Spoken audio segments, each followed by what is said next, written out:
बदलापूरमध्ये काल रात्रीपासूनच पावसानं विश्रांती घेतली आहे। काल कर्जत आणि डोंगर माथ्यावर पडणाऱ्या पावसामुळे उल्हास नदीनं धोक्याची पातळी ओलांडली होती। त्यामुळे बदलापूर शहरामध्ये पूर परिस्थिती निर्माण झाली होती। मात्र काल रात्रीपासून पावसानं विश्रांती घेतली आहे। त्यामुळे उल्हास नदीच्या पाणी पातळीमध्ये लक्षणीयता घट झाल्याचं दिसतंय। सध्या बदलापूरमध्ये जनजीवन सुरळीत सुरू आहे।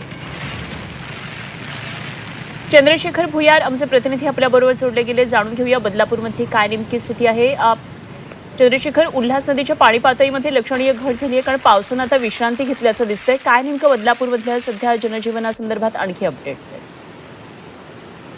काल रात्रीपासूनच बदलापुरात पावसाने दडी मारलेली आहे आणि त्यामुळे सध्या बदलापुरात शहरातील जनजीवन हे सुरळीत सुरू आहे। बदलापूर शहरातून वाहणारी उल्हास नदी ही काल दुथडी भरून वाहत होती। उल्हास नदी ही ने धोक्याची पातळी ओलांडली होती। रायगड आणि डोंगरमाथ्यावर जो पडणाऱ्या पावसामुळे उल्हास नदी ही जी धोक्याची पातळी 17.50 मीटर आहे त्याच्यावरून म्हणजे 17.90 मीटर ही धोक्याची पातळी पोचली होती आणि त्याच्यामुळे जे नदीकाठचे जे रहिवासी होते यांना सतर्कतेचा इशारा दिला होता। आपत्कालीन परिस्थिती काल बदलापूर शहरात निर्माण झाली होती। मात्र काल रात्रीपासूनच कर्जत असो किंवा बदलापूर असो इथे पावसाने दडी मारलेली आहे। सध्या बदलापूर शहरातील जनजीवन सुरळीत सुरू आहे।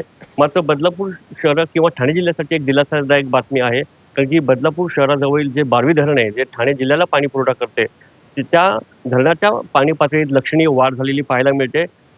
गेल्या 24 तासात बारवी धरण क्षेत्रात 130 मिलीमीटर पावसाची नोंद झालेली आहे। जो पाणी साठा जो 22% आला होता, आता तो 35% झालेला आहे। त्यामुळे बदलापूर असो किंवा पूर्ण ठाणे जिल्हा ही एक दिलासादायक बातमी आहे।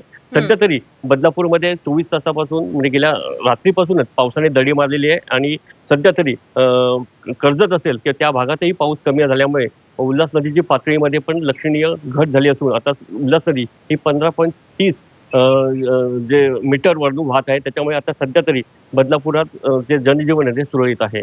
ठीक, शेखर, धन्यवाद दिलेल्या या सगळ्या सविस्तर माहितीसाठी आणि वेळोवेळी आपल्याकडून बदलापूरमधून अपडेट जाणून घेत राहू। तुर्तास धन्यवाद दिलेल्या माहितीसाठी।